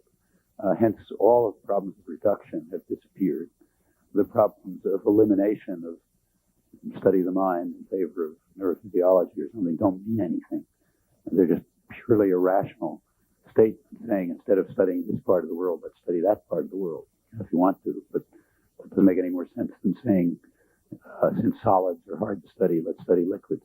Maybe okay, but it's of no more interest than that. Unless somebody can come along with a theory, with the concept of the material to replace the Cartesian concept, which has been thrown out the window. And as far as I know, nobody has even addressed that problem, let alone offered an answer to it. And if so, again, let me try to put it in the strongest terms. Virtually all the discussion in the field is not just wrong, but meaningless, literally without meaning. It's talking about a problem that's unstatable. That's the strongest version of the position I'm trying to take. So let me put it in the most outrageous form possible. The whole field is not wrong, but meaningless. Talking about something that it can't characterize, namely something that presupposes a notion of physical, which has been abandoned since the 17th century. That's the strongest version of this particular thesis. Well, with metaphysical dualism, now unstatable because we don't have any body anymore. Notions like the limitative materialism and so on lose sense. And the kind of natural conclusion to draw from Newton's demolition of the theory of matter, and that's what it was, is to, the natural conclusion is to say that human thought and action, say creative aspect of language use, are just properties of organized matter, because that's all there is. There's nothing else. So they're just properties of organized matter. And in fact, that conclusion was drawn sporadically, but not too long after. It was drawn first by Lamettrie, then it was about a century later, half a century later, and it was considered totally outrageous. In fact, his work hasn't been revived until this century. Lamettrie was driven out, he's a doctor, he said his argument was, look, thought must be just a property of organized matter, because there isn't anything else. He was driven out of France, driven out of Holland. He finally survived thanks to the protection of Frederick the Great for some reason. About a generation later, in more tolerant England, the same idea was developed by the eminent chemist Joseph Priestley, a major 18th century scientist, who argued that, I can find his quotes, he argued, I'm quoting him now, that thought in humans is a property of the brain. It's a necessary result of a certain organization. It's like electricity, magnetism, and the powers of attraction and repulsion. That's what he compared it to. Nobody really understood those things. But whatever electricity, magnetism, and the powers of attraction and repulsion are, these ghostly properties that matter has, thought is just another one of them. It's another one of those ghostly properties. And we have to investigate it in these terms. Another 18th century version is that the brain secretes thought, the way the liver secretes bile. It's kind of the image. Actually, if you look at people like John Searle today, he seems to be saying something more or less similar to that, if I understand him correctly. Well, that looks like the right move, mainly because there's no other choice. There doesn't seem to be any other move you could make. I mean, since all there is a world which has ghostly properties all the way down to elementary dynamics, there's nothing to say except that properties of attraction, propulsion, and electricity, and magnetism, and later on quantum effects, and thought, and whatever else is around, anything that's going on, is just some property of the world, some property of the way matter is organized, or where matter now has no meaning. It's just whatever there is. Some property of whatever, of how whatever there is organized has these features. And a naturalistic approach to humans ought to proceed that way. Well, that leads us to the next question. How can organized matter have these properties?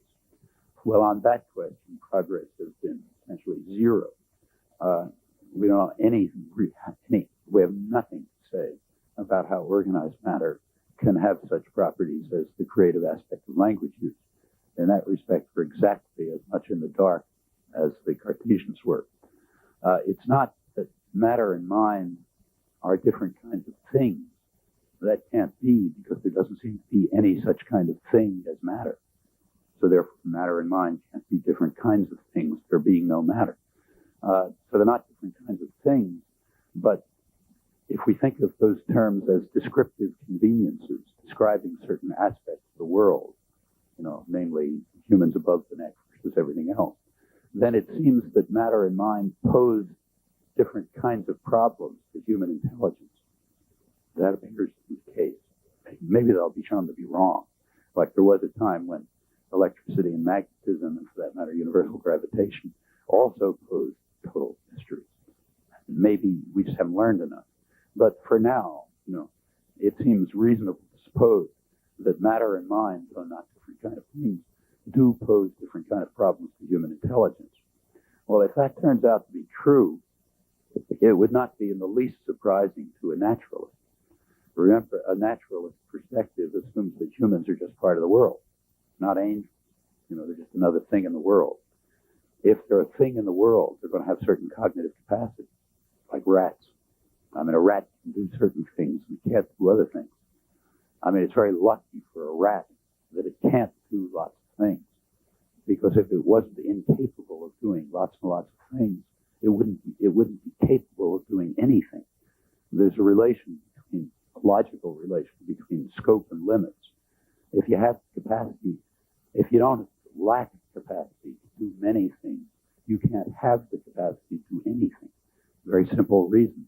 The capacity to do something requires articulated structure. And if you have articulated structure, it's going to rule out all sorts of other things. I mean, the point is obvious in the case of physical growth. An embryo has particular genetic instructions, very rich genetic instructions, which are going to allow it to become a chicken. But that very structure is going to prevent it from becoming a monkey. Okay, so lucky for a chicken that it lacks the capacity to become a monkey, because if it didn't lack that capacity, it couldn't become a chicken. And the same thing, assuming a naturalistic, assuming that the world doesn't change somehow when you move to cognitive function, the same thing's going to be true about cognitive function. So rats happen to be very good at solving what are called radial mazes. A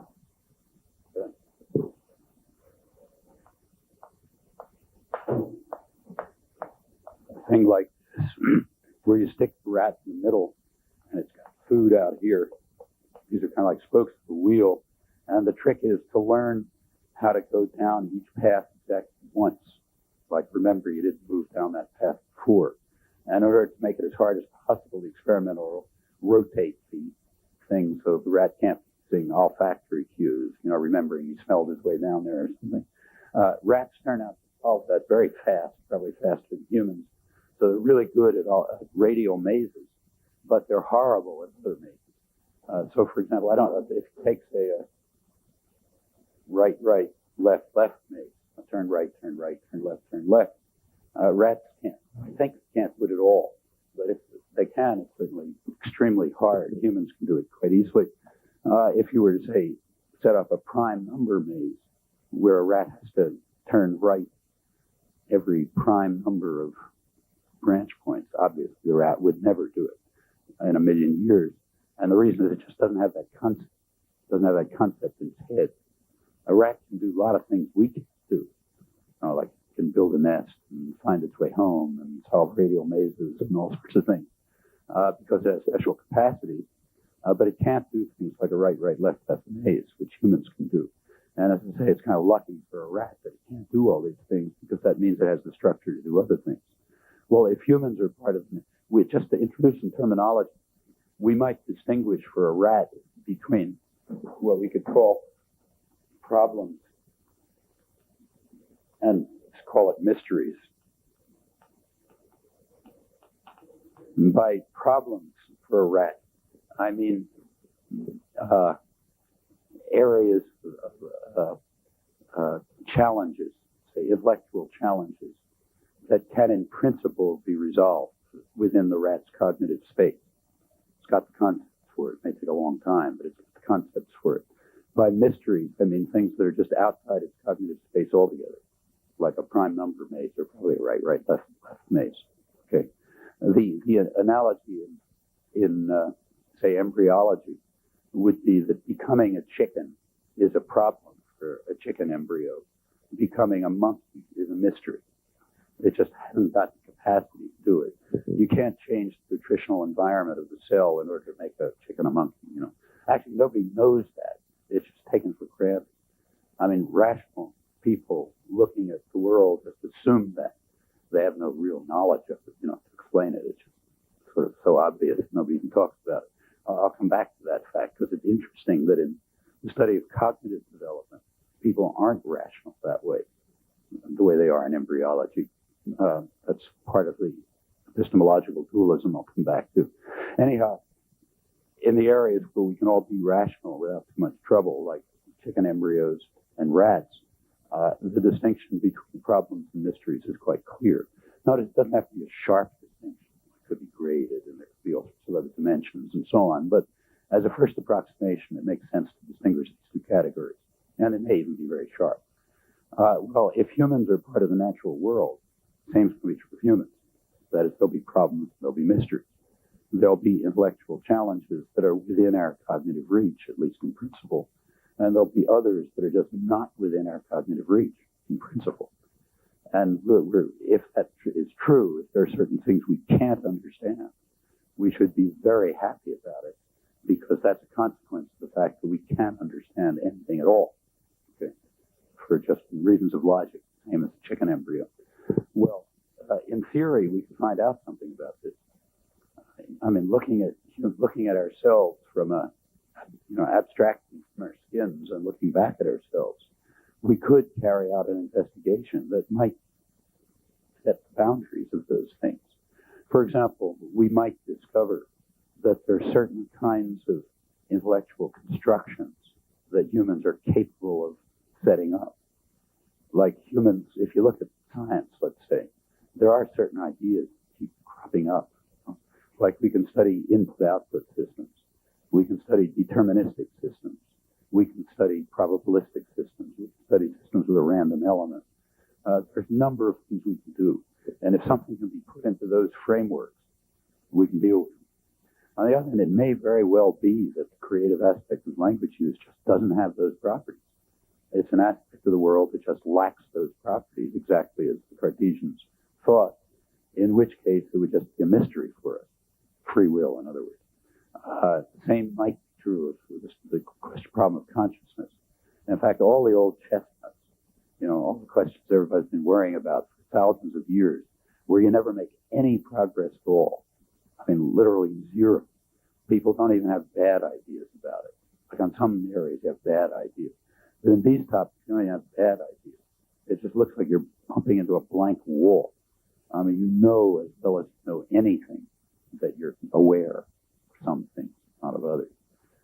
You know as well as you know anything that you have a range of freedom of choice of action. You can choose other than what is impelled by you. You know that the Cartesians were right in saying that whereas the machine is compelled, the human is only incited and inclined and could decide to resist those inclinations. You just know that as much as you know anything. And it just looks like a total mystery. There isn't any idea, however bad, as to how that might happen. I mean, there are ideas about quantum mechanics and so on, but they don't even reach the level of bad ideas because they always introduce random elements. And we know that this is not random, no more random than it's determined. It's somehow appropriate, but not random. In fact, it's just uncaused. Not uncaused in the sense of random, but uncaused in the sense of undetermined but appropriate. And what that means, nobody has any idea. We can recognize it. We have no problem recognizing it. We can pick it out all the time. In fact, pretty easily. We have the foggiest idea what it is. Well, it could be that we're facing something like right, left maze for a rat. In other words, it could turn out to be true that the domain of the mental for humans is just a mystery, and hence not metaphysically different, because there are no metaphysical differences, but epistemologically different. Part of our mystery space, not our problem space. There's actually a book coming out by an Oxford philosopher now at Rutgers, named Colin McGinn, who arguing that it's impressive that philosophy is just the study of mysteries in this sense. That's why philosophy is hard, because it's the study of mystery. You can never make any progress. Actually, there's a traditional view of philosophy, which would make it almost tautological. One traditional view of philosophy is that it was what's called the mother of the sciences, meaning things are philosophy as long as you don't understand them. As soon as you begin to understand them, they become science. Then philosophers don't worry about them anymore. So in the contemporary period, say, people like John Austin, Oxford philosopher, strongly advocated that. And the person who developed the theory of speech act. And he argued that he was, Oxford philosopher, but he said what he was working in was pre-science, the theory of speech act.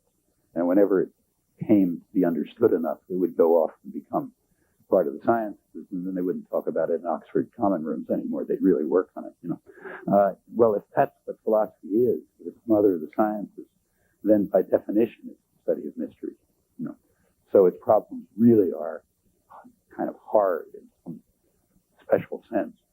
Now, notice that what's a mystery for a rat may not be a mystery for us, and conversely. So the notion of problem and mystery is organism dependent. It's just a fact about particular organisms. Okay, so it's really problem and mystery sub. Oh, we're from organisms. There's no absolute sense in which something's a mystery. Presumably, like it could be a Martian for whom what's a mystery to us is trivial. Maybe he's watching us full of time and wondering why we always make the same dumb mistake when we study mental phenomena, just as we can watch a rat and wonder why it always makes the same dumb mistake when it's running a right, left maze. And we think the mysteries of the Martian might be trivial to us. There's no commensurability necessary in this space. But nevertheless, it's something like that. Something like that has to be true from a naturalistic point of view. That is, again, if humans aren't angels, if it's part of the natural world, then this is going to be true. Now, we don't know what the boundary is, but we know it's there. And in fact, coming back to the question of the natural sciences, it would seem that the natural sciences are sort of an accidental convergence, purely chance convergence between some properties of the world and properties of our cognitive space. So somehow, by some pure accident, it turned out that if this is the properties of the world and this is a set of things that are just problems for humans, there's some area of convergence in there. There's no reason why that has to be like that, you know. And there's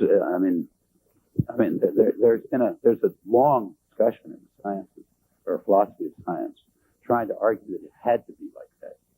I think this goes back first to Charles Sanders Peirce about a century ago in the early post-Darwinian period.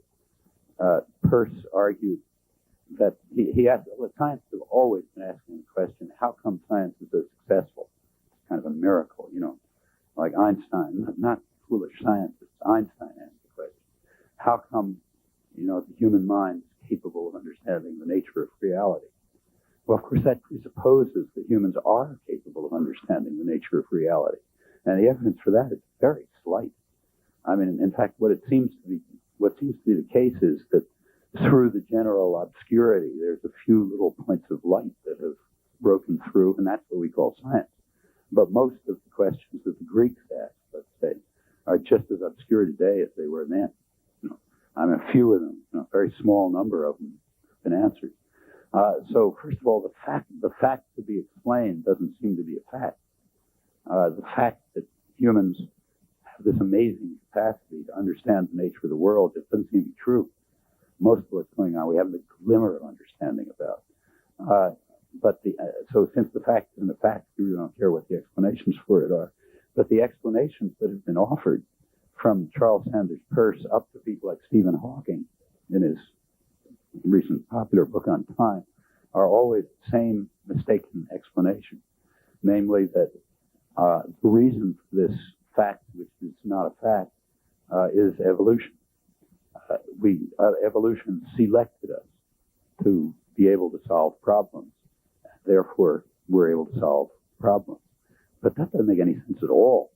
I mean, there was nothing in the history of the human species that gave a reproductive advantage to ability to solve problems in number theory, let's say, or in quantum theory. In fact, human evolution took place in hunter-gatherer societies. Nothing happened instead. And there's no reproductive advantage, even in modern societies, certainly in hunter-gatherer societies. There's no reproductive advantage to the capacity to solve problems in the advanced sciences, sort of triviality.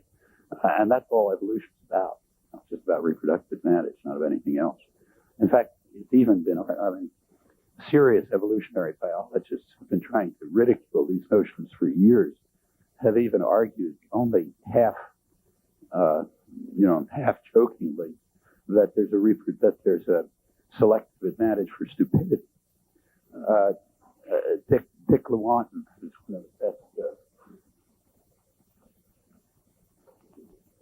best population geneticists at Harvard, one of the main modern evolutionary biologists, trying to debunk all kinds of stories about cognitive development and so on, suggested that if you really look back at hunter-gatherer societies, where all of human evolution took place, and if you consider the people who, for some genetic reason, were more adventurous or more imaginative or whatever, chances are they'll get killed, although they'll be good for the tribe. That is, while all the dumb, unimaginative guys are sitting around the fire, this imaginative guy is going to be out trying to figure out a way to catch the saber-toothed tiger. Well, maybe he'll succeed now and then, in which case it's good for everybody sitting around the fire. But over time, it tends to be bad for him because he often fails, and the saber-toothed tiger gets him. So there's a reproductive advantage to being passive, stupid, unimaginative, and so on. And therefore, he argues, well, there ought to be a tendency in that direction. As I say, this is only half serious, not entirely unserious, incidentally, but merely an effort to debunk the idea that you can learn anything about the evolution of cognition. Dick Lawton's major point is that nothing within any scope that we can dream of, there's nothing possible that anybody will ever be able to say about the evolution of the language faculty or the evolution of cognition, and certainly not the evolution of the science-forming faculty. It's just hopeless. It's got to be just some physical configuration that took place for whatever reason. And I think that's correct. It doesn't mean that there isn't a lot of work on it, but the work looks vacuous for those kinds of reasons. In any event, it looks as if it's reasonable to suggest that science, as we know it, is just a kind of ray of light which accidentally happens to break through because of some chance convergence between our problem space, which is part of our nature, and the world, which is whatever it is. And already by the 17th century, big paradoxes were arising because our problem space is sort of wedded to the mechanical philosophy, and we had to give it up and move to some other parts of our mind which have whatever properties they have, which may be systematically misleading us and may be leading us away from inquiry into the mental. In the post-Newtonian era, if suppose this is true, suppose that certain aspects of the mental, like say creative aspect of language use, the litmus test for the mental for the Cartesians, so not something trivial. Suppose that really turns out to be in fact a mystery for humans. Well, we're just stuck with it. That's the way we are. We're stuck with it the way we're stuck with the moon illusion. And maybe it's a problem not only for our perceptual space, but even for a mystery, even for our cognitive space, in which case we'll never have any understanding of it, just as we have no understanding of most problems. That doesn't mean we can't deal with these things in our normal lives. Like in our normal lives, we're always dealing with things more or less successfully that we haven't any conception of. We do it by what's called intuition, which is just a name for what we can do, but without any understanding of how we're doing it. And virtually everything that goes on is by intuition. Fortunately, we've got all these capacities, whatever they may be, but to gain a scientific understanding of them is something else. That we will ever be able to do so is, I think, kind of unlikely. And in fact, you might even argue it's a good thing. It's nice that we don't understand ourselves too well. Could be awful if we did understand ourselves too well. But anyhow, it just looks plausible to assume that most of the humans above the neck just never understand. We can begin to pick we'll be able to do it, do all kind of things, but we probably won't be able to understand it, at least so it looks. And certain aspects of the mental appear to look like that.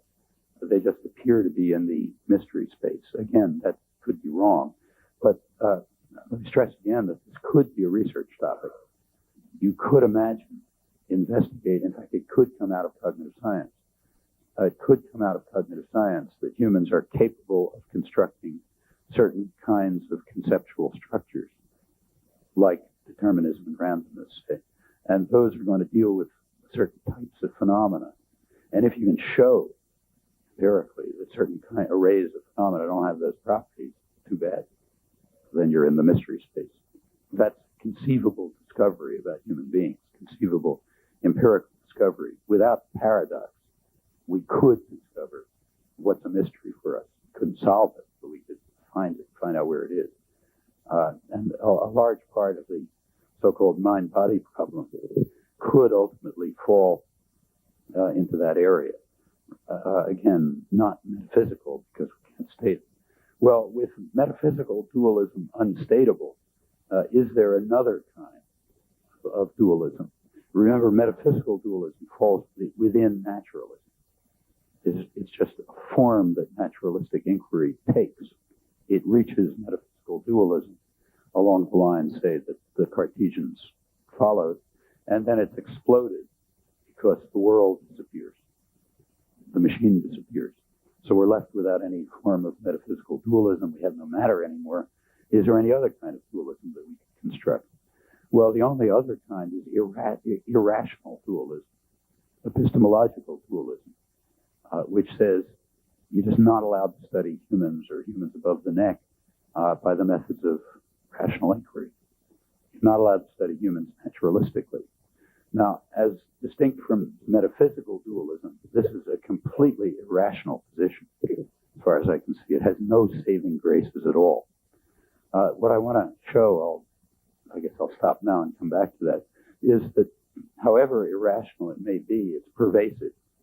In fact, it dominates, and in fact, maybe even almost universally dominates the more reflective, more considered aspects of the cognitive sciences. By that I mean contemporary philosophy of mind, contemporary philosophy of language, artificial intelligence, debates about the limits of machines. Can software be think? All that kind of stuff. What I want to try to argue is that all of this is ultimately, if you look at it closely, at each point, it's a departure from a naturalistic approach to humans, meaning it's a form of epistemological dualism, hence irrational dualism, unless you can give an argument for it. There might be an argument for treating humans non-naturalistically, but the burden of proof is on anyone who suggests that. You await an argument, in other words. If you don't get one, you forget about it. That's what I'd like to argue, and to the extent that that's plausible, the last question, which I'll come back to at the end, is why. I have to show that it's plausible. But assuming that it's plausible, why would it be true? Well, there would be a natural explanation, namely that intuitively we are just dualists. We can't help being dualists any more than we can help seeing the sunset. We see the sunset no matter how much we know, and probably our approach to the world, humans, is just ineradicably dualist. We see humans as having ghostly minds in a physical body.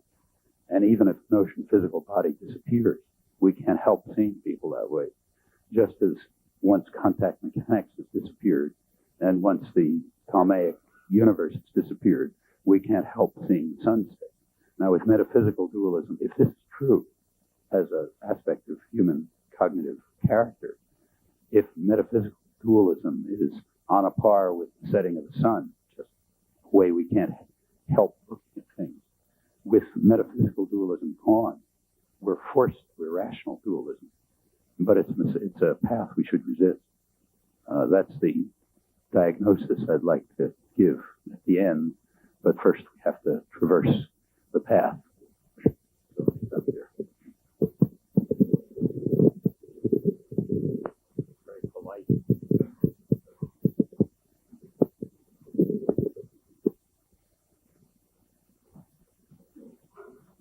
Any questions? Any questions? The microphone here.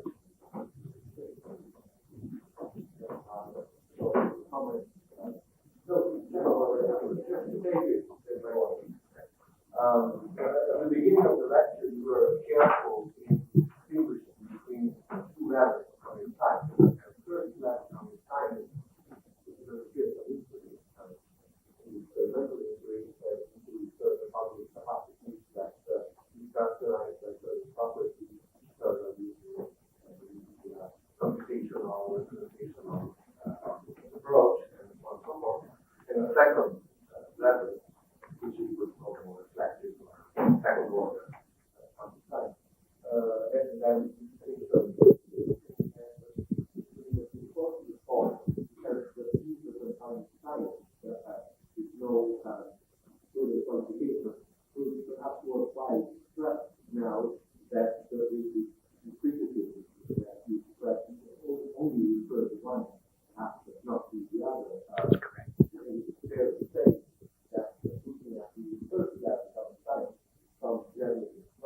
Oh, yeah. Yeah. No, I completely agree with that, and I think it's worth stressing. So in the actual inquiries, say into vision or sensory perception or language and the stuff we work on, there have been real breakthroughs.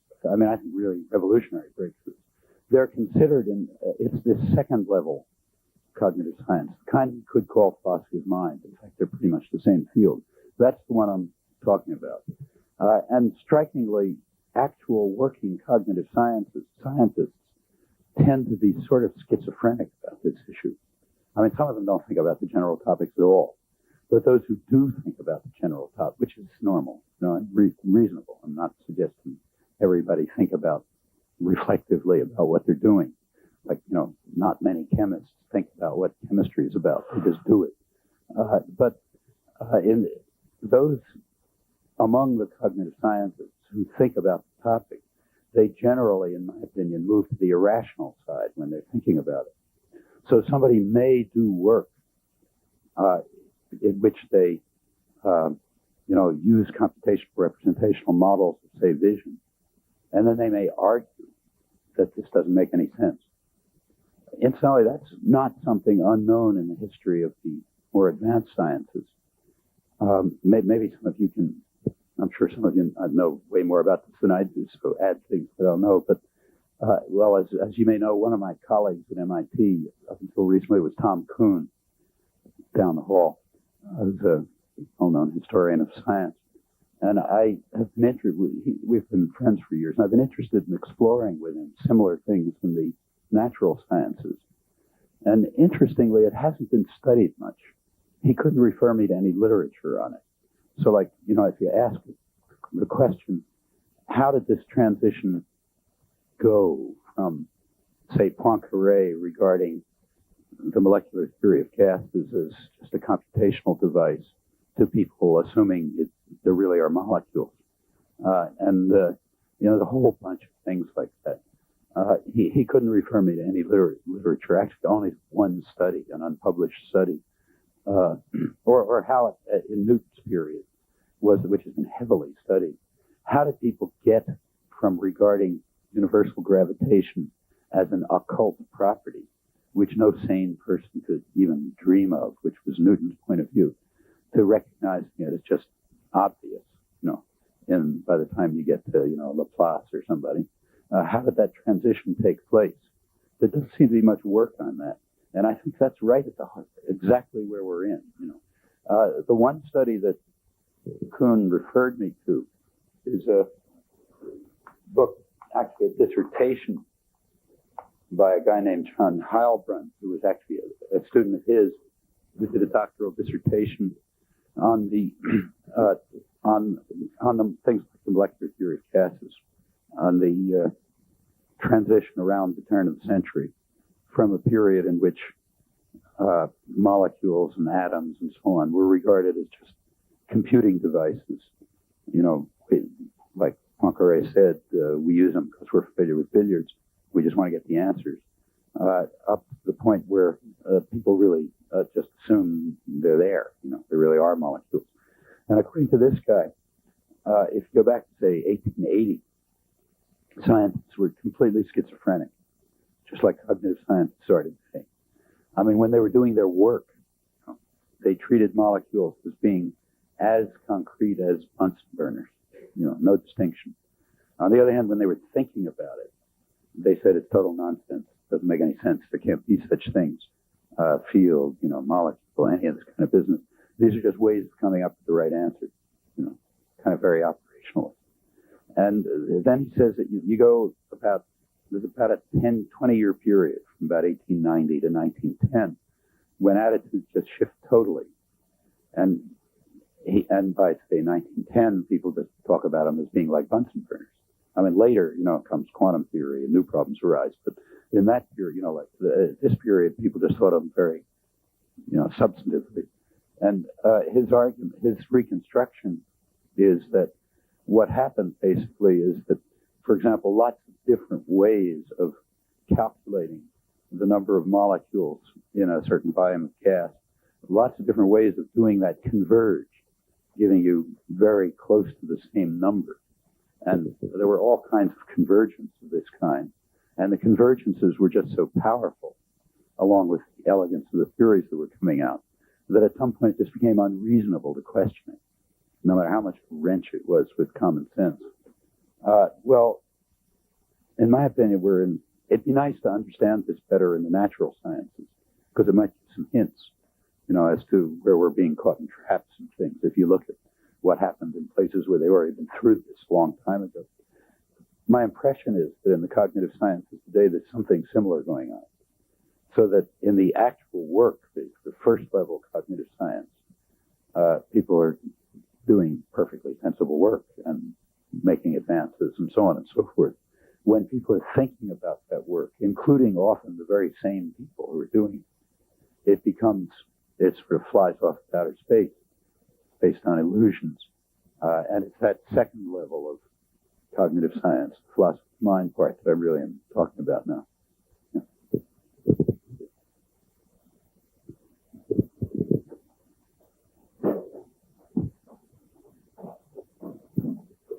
I have two questions to ask. The first one is in the consideration of the computational properties of the mind, just in the period of Descartes. Besides the automatus, maybe it was an influence of considering mathematics as a computational mean, as a language. Do you think that it has an importance, the consideration of mathematics as a computational language, also in that time? At that time, well, of course, Descartes is famous for analytic geometry, basically, giving a numerical interpretation of geometry. I don't know if at that time there was anything like a real conception of mathematics as a formal system in our sense. No. That didn't really come till Hilbert, way later. I mean, we were right through the 19th century. Classical analysis was just some kind of hand waving. So, Gauss couldn't have explained intelligibly what he was doing. It didn't really get what we call formalized until mid-19th century, and so I don't know. But my impression is that those ideas were not influential in the first cognitive revolution. I mean, what formalized mathematics meant at that time was Euclid, which was pretty close to formalized, though, as Hilbert pointed out, when he redid it properly, there were lots of gaps, But, that was the model of formalization, and that model didn't really give you a notion of formal language or anything like that. In the mid-20th century, it's very influential and extremely harmful in my point of view, I believe. Now, actually, it's double-edged. Like the concept of formalization that led to the notion of recursive procedure, like, say, Turing machine and so on, that was very productive. I mean, it made it possible to face classical problems in a clear way for the first time. On the other hand, the idea of formal language, I think that's extremely misleading. Virtually all of Klein's work, for example, on natural language, seems to me to be derived, I'll come back to this, from a model of formal arithmetic, which has no resemblance whatsoever to natural language. Doesn't have any of the same properties. And the conclusions that are drawn from the study of formal arithmetic are totally irrelevant. I mean, formal arithmetic begins by stipulating a class of well-formed formulas. I'll come back to this in more detail, but just think of, I'll talk about Klein in particular because it's absolutely, beyond any measure, the most influential modern philosopher in this area. Tremendous impact. And if you look back at thinking about natural language and about psychology, it comes from a model which starts like this. It says, let's take formal arithmetic. Okay, how does it work? We stipulate a class of symbols. We construct certain mathematical objects, which are strings of these things. We then select a certain infinite set of those mathematical objects. We call them the well-formed formulas. We then pick any recursive procedure we like to generate that set. We call it an axiom system.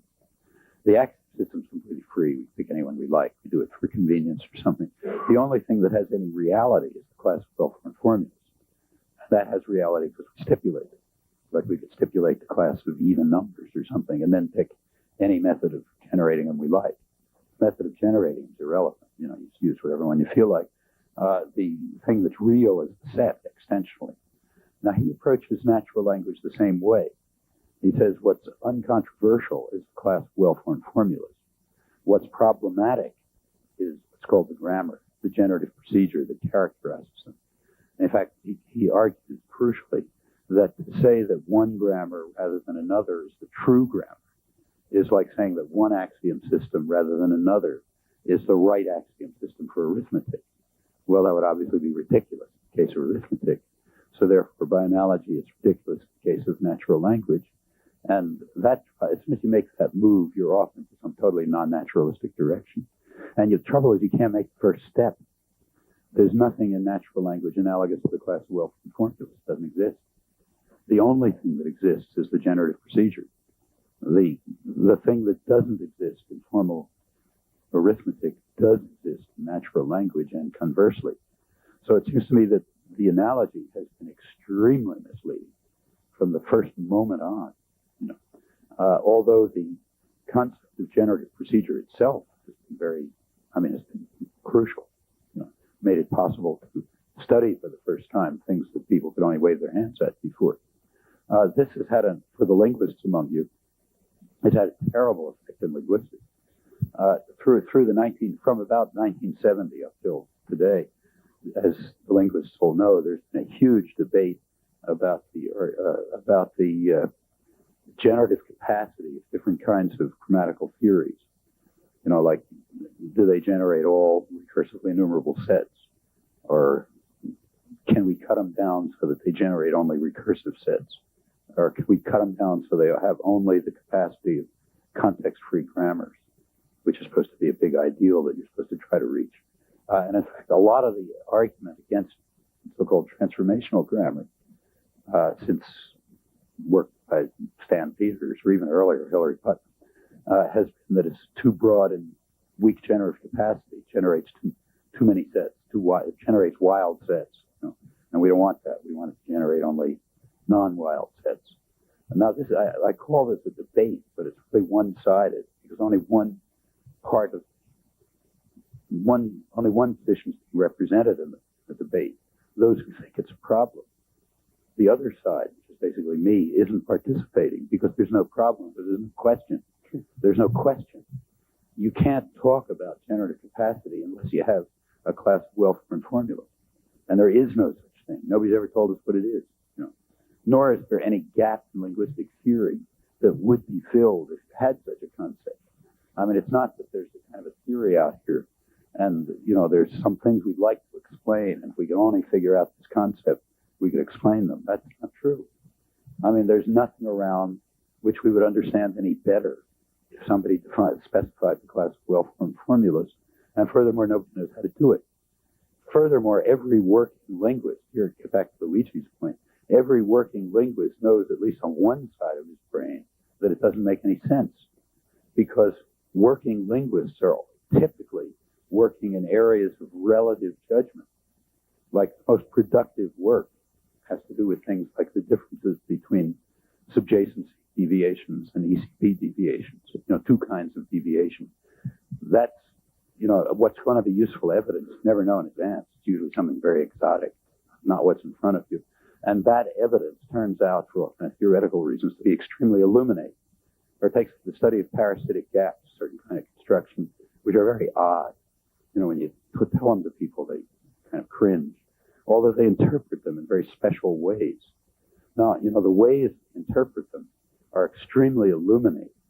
In fact, precisely because they're very odd. They're very odd because nobody ever hears them. So any way they're interpreting is something that's coming out of their minds. You know? So they happen to be very interesting, but they're all deviant. Well, are they well-formed or aren't they well-formed? Well, it's a stupid question. You know, they have exactly the status they have. You know, the status they have is deviant in this respect. There is no notion of well-formedness. Now, every working linguist knows that in their bones. You know,